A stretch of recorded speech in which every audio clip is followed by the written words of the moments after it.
fait, on a compris pour tout ce qui est anglais, là c'est sûr qu'il faut, on a bien compris. C'est pas très subliminal. Ouais. Voilà.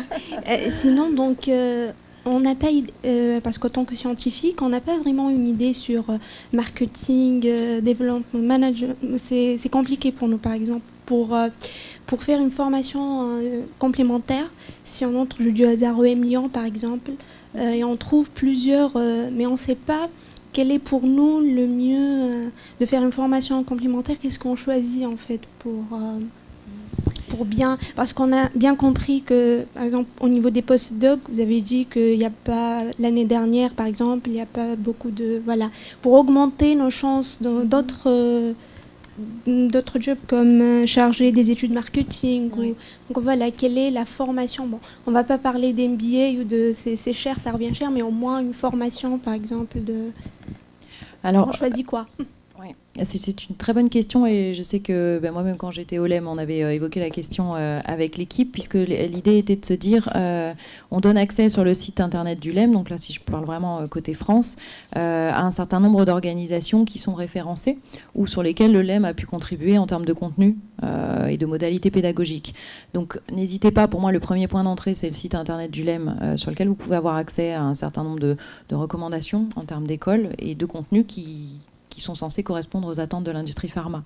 Sachant que les industriels et le LEM sont sollicités régulièrement pour revoir des programmes, notamment je pense aux licences pro, puisqu'on a beaucoup de personnes qui intègrent nos équipes, qui ont fait une licence pro ou à nouveau un DU en plus de leur formation scientifique et qui tout simplement sont très capés et armés en ayant suivi ce type de programme. Et donc nous, on intervient en disant, je vous dis n'importe quoi, 60 heures sur tel domaine, c'est pas assez ou c'est trop. Et donc ça ne nous paraît pas adapté à nos enjeux. Ou alors intégrer aussi un module sur le cycle de vie du médicament, des choses comme ça. Donc à l'origine, les programmes qui sont actuellement disponibles devraient correspondre à nos enjeux. Mais j'ai juste, complété par rapport à ce qu'a dit Catherine. Donc effectivement, toutes les informations concernant les formations pour le secteur sont sur le site du LEM. Donc ça, c'est lem.org, l'adresse. Donc je vous invite à y aller. Et puis un conseil en ce qui concerne les orientations de formation. Avant de se poser la question de quelle formation, la première question qu'il faut se poser, c'est quel projet professionnel, quelle orientation je souhaite donner à ma carrière, vers quoi je veux aller. Et ensuite, de ça décline des formations. Et là, quand vous avez une idée claire de votre projet professionnel, vous aurez ensuite des acteurs, que ce soit en interne dans les entreprises ou que ce soit à l'extérieur. Vous trouverez les sources d'informations, vous trouverez les formations correspondantes. Mais d'abord, c'est quel projet professionnel je veux à horizon de 3 ans, 5 ans, 10 ans.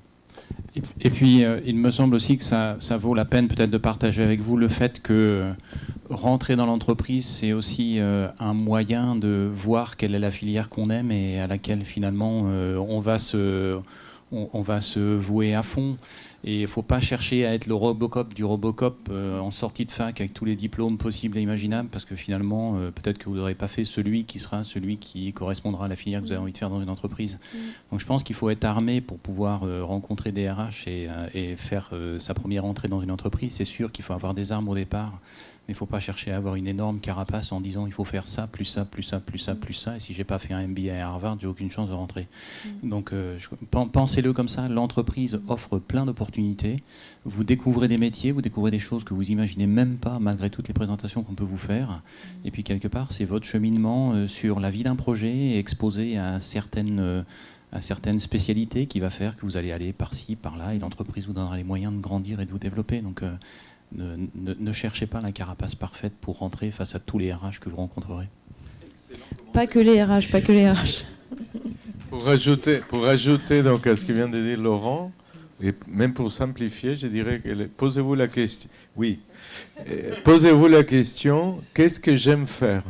Je pense que ça c'est la principale question. Et c'est où votre passion? Qu'est-ce que vous aimez faire?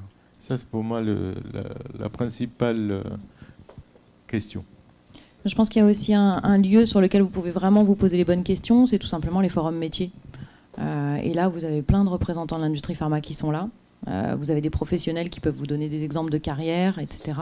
Et puis qui peuvent vous aider à vous poser les bonnes questions. Après, il n'y a pas de formule magique. C'est pour ça que j'insistais aussi sur le fait que la formation continue au sein de l'entreprise, elle est vraiment importante. Et effectivement, avoir une formation complémentaire peut faire une différence sur un job d'entrée sur lequel vous postulez. Mais voilà, il peut faire la différence, et en termes de comportement ou d'attente ou de motivation que vous allez vendre en entretien, ça pourra faire la différence aussi. Donc la formation n'ouvre pas toutes les portes non plus.